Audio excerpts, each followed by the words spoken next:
Good morning. অনেকদিন পর আবার চলে এসেছি তোমাদের কাছে একটা নতুন ব্লগ নিয়ে। তো আজকের ব্লগটা শুরু হচ্ছে মায়াপুর নবদ্বীপ থেকে। আমরা আজ সকালে চলে এসেছি মায়াপুর নবদ্বীপের দর্শনে। দেখো এইমাত্র সকাল হলো, ভোরের ভিডিওটা করতে পারিনি কারণ ভোরের যে আরতিটা দেখার জন্য তাড়াহুড়ো ছিল, সেজন্য চলে গিয়েছিলাম। আর ওখানে তার মোবাইল নিয়ে যাওয়া অ্যালাউ নেই, সেজন্য আরতিটা তোমাদের সঙ্গে শেয়ার করতে পারিনি। বাকি যে সমস্ত জায়গাগুলো ঘুরবো অবশ্যই তোমাদের সঙ্গে শেয়ার করব। এখন আমরা এই রুম নিয়েছি, এখানে পার্কিং আছে বাসে, সেখানে একটা রুম নিয়েছি, এখন থাকবো। একটু গুড মর্নিং করে দাও, গুড মর্নিং করবে না? ভোরের আরতি দেখে এখন চলে এসেছি চায়ের দোকানে। সকাল সকাল একটু চা না খেলে মাইন্ডটা বেশ ফ্রেশ লাগে না, সেই জন্য চলে এলাম। একটু চা আর তার সঙ্গে বিস্কুট। বেটু বলছে আমিও চা খাবো, তাই বেটুকে একটা ছোট্ট কাপে করে ওকেও চা দিতে হচ্ছে, কারণ বেটু যে জিনিসটা চাইবে সেটা একটু হলেও ওকে দিতে হবে, নইলে ও কান্নাকাটি করবে, কিছু করার নেই। চাটা খাওয়ার পর সঙ্গে সঙ্গে বেরিয়ে পড়লাম আমরা গঙ্গা স্নানের উদ্দেশ্যে, কারণ এখানে অনেকগুলো তীর্থস্থান আছে, সেগুলো দেখতে হলে কোনো জায়গায় লেট করা চলবে না। আর একদিনের সময়, যেহেতু আমরা একদিনের জন্য এসেছি, কারণ দুদিন থাকলে ঠিক আছে, একদিন এখানে দেখলাম একদিন ওইখানে দেখলাম এইভাবে হয়ে যায়, কিন্তু যেহেতু একদিনের মধ্যে তোমাকে সব কিছু দেখতে হবে, সেজন্য লেট করা চলবে না।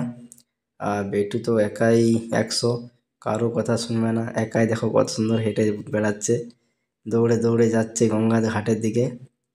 আর এদিকে দেখো সমস্ত কিছু সবজি এখানে নিজেরা চাষ করে এরা, খুব সুন্দর লাগছে। দেখো এই বাঁধাকপির সবজি লাগিয়েছে, ওইদিকে দেখলাম গাজর, বিট, সুপারি গাছ রয়েছে, ভুট্টা চারা রয়েছে, খুব সুন্দর লাগছে এগুলো দেখতে।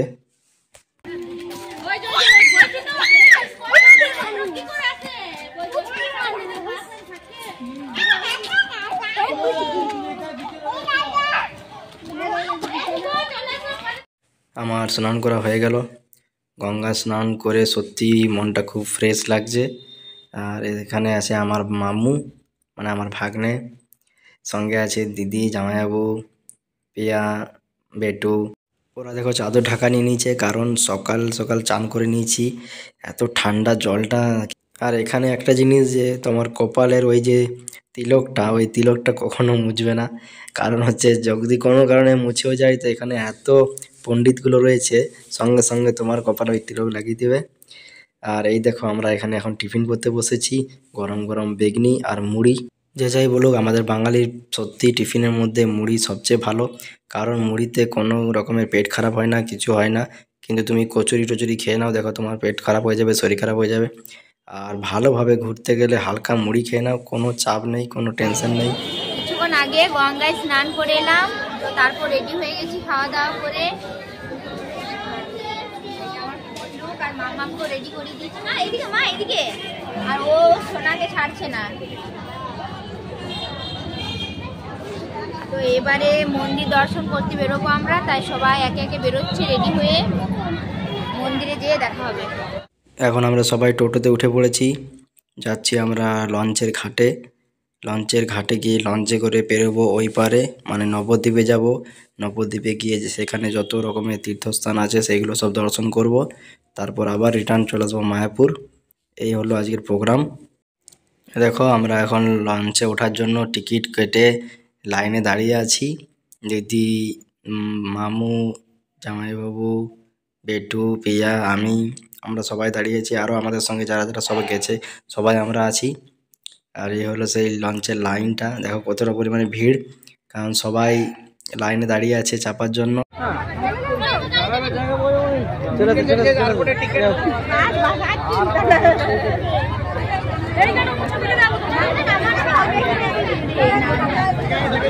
আমরা লঞ্চে চেপে পড়েছি, এবার লঞ্চ স্টার্ট করে দেবে।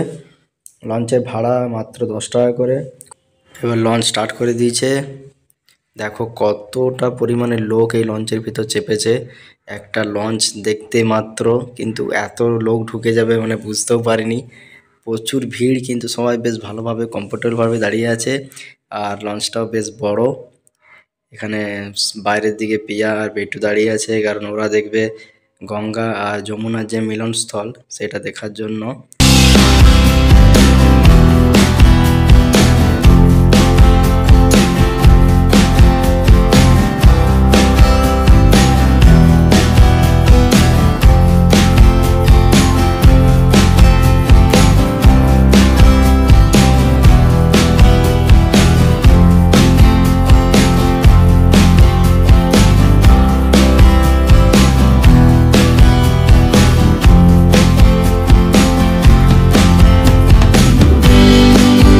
এই দেখো চলে এসেছি নবদ্বীপের সবচেয়ে ফার্স্ট মন্দির দর্শনে। এটা হলো শ্রীকৃষ্ণ চৈতন্য মিশন। ভেতরের যে গোপাল ঠাকুর রয়েছে খুব সুন্দর লাগছে দেখতে। পেটু বলছে গপুকে বাড়ি নিয়ে যাবো। তুমি গপুকে নিয়ে যাবে? কোথায় নিয়ে যাবে? আমাদের ঘরে নিয়ে যাবে? ওখানে নিয়ে যাবে? কি খাওয়াবে তুমি? মেয়ে বলছে গপুকে ঘরে নিয়ে যাবে, বাড়িতে যেয়ে পরে বিস্কিট খাওয়াবে।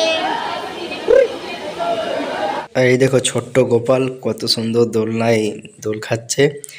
এখানে পেটু একটু দোলনা দিয়ে দোল খাইয়ে দিল গপুকে। খুব সুন্দর লাগছে ছোট্ট গোপালকে। এরপর আমরা দেখতে যাব গুপ্ত বৃন্দাবন দর্শনে। শুনলাম নাকি ভেতরটা খুব সুন্দরভাবে ডেকোরেট করা আছে। এখানে প্রবেশ মূল্য 10 টাকা করে। তোমরা সবাই অবশ্যই দেখে এসো। আমরাও নিচে যাচ্ছি দেখার জন্য। এই দেখো এই সিঁড়ি দিয়ে নামা যাবে গুপ্ত বৃন্দাবন। তো তোমরা ভিডিওটা দেখো।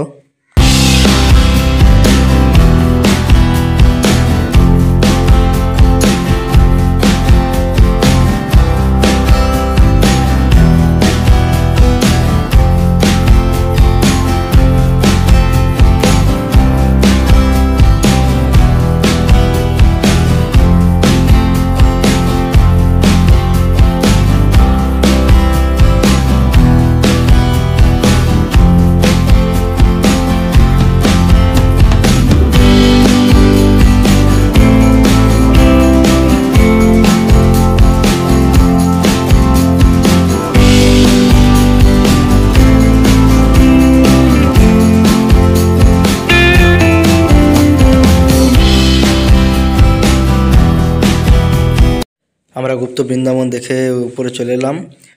সত্যি ভিতরে ডেকোরেশনটা খুব সুন্দর। খুব সুন্দর সুন্দর সিনারিগুলো বানিয়েছিল।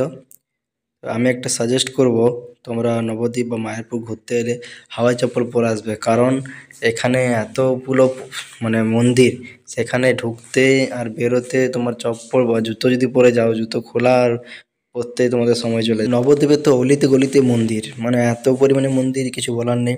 আমি তো অর্ধেক মন্দিরের নামই ভুলে গেলাম। অর্ধেক মন্দির তোমাদেরকে দেখাতেও পারলাম না, কারণ কিছু কিছু মন্দিরে ঢুকতে গেলে মোবাইল ফোন অ্যালাউ নেই, ছবি তুলতে পাবে না। তো সমস্ত কিছু তোমাদের সঙ্গে শেয়ারও করা যাচ্ছে না। তবে যতটা পরিমাণে সম্ভব আমি তোমাদের সঙ্গে শেয়ার নিশ্চয়ই করব। সমস্ত মন্দির দেখাতে না পারলেও যেগুলো যেগুলো আমার পক্ষে সম্ভব হবে তোমাদেরকে দেখাবো। তো আমার ভিডিওটা কন্টিনিউ তোমরা দেখতে থাকো। আমাদের টোটোতে যা চুক্তি হয়েছিল সেই চুক্তি হিসাবে আমাদের সমস্ত মন্দির দেখিয়ে দিয়েছে ওরা। কিন্তু আমাদের কয়েকজন আছে যারা আগেও এসছে মায়াপুর বা নবদ্বীপ ঘুরতে, তারা বলছে না আরও অনেক মন্দির আছে দেখার। তো ওরা একটা মন্দির বলল, সেখানে যাওয়ার জন্য টোটোওয়ালারা আবার এক্সট্রা চার্জেস পে করার জন্য পেমেন্ট বলছে। সেই জন্য আবার কথাবার্তা বলে আবার টোটো ফাইনাল করে আবার আমরা যাচ্ছি সেই জায়গায় যেখানে শ্রী চৈতন্যদেবের জন্মস্থান। এই যে নিম গাছ, সেই নিম গাছে। ভিডিওটার মধ্যে একটু শ্রীকৃষ্ণের গান ঢোকাতে পারলে বেশ ভালো লাগতো ভিডিওটা দেখতে, কিন্তু কপিরাইট চলে আসবে সেই জন্য দিতে পারছি না।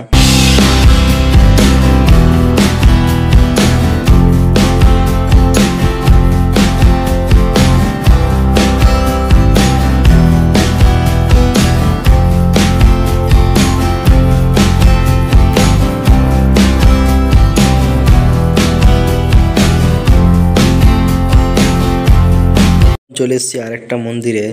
আমার মনে হয় নবদ্বীপের সবচেয়ে বড় মন্দির মনে হয় এটা।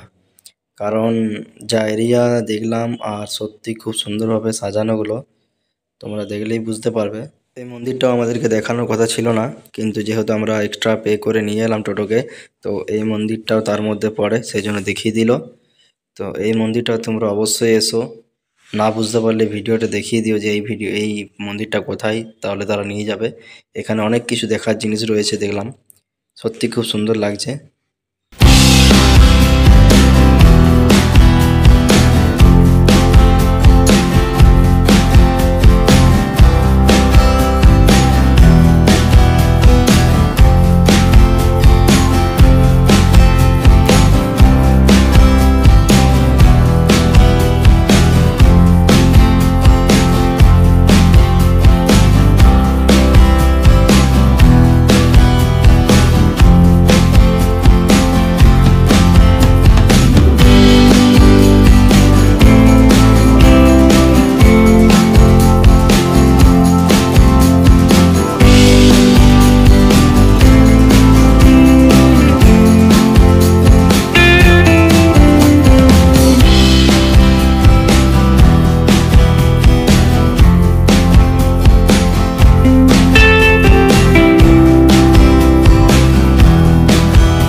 মন্দিরটাতে ঢুকলেই বুঝতে পারবে তোমরা মন্দিরটা কতটা পরিমাণে বড়, কারণ অনেক কিছু দেখারই আছে এই মন্দিরের ভিতরে। অনেক সিনারি সাজিয়েছে, অনেক খোলা মাঠের মধ্যে কত সুন্দরভাবে মূর্তিগুলোকে সাজিয়ে সাজিয়ে রেখেছে, খুব সুন্দর লাগছে দেখতে। আর এখানে দেখো ছোট্ট নন্দগোপাল ঝোলনায় ঝুলছে, এখানে নরসিংহ। চলো এবার এখান থেকে মোটামুটি সব কিছু দেখা হয়ে গেল, এবার বেরিয়ে যাব। তো আমাদের নবদ্বীপের তীর্থস্থান মোটামুটি সব দেখা কমপ্লিট। এবার আমরা বেরিয়ে যাব মায়াপুরের উদ্দেশ্যে।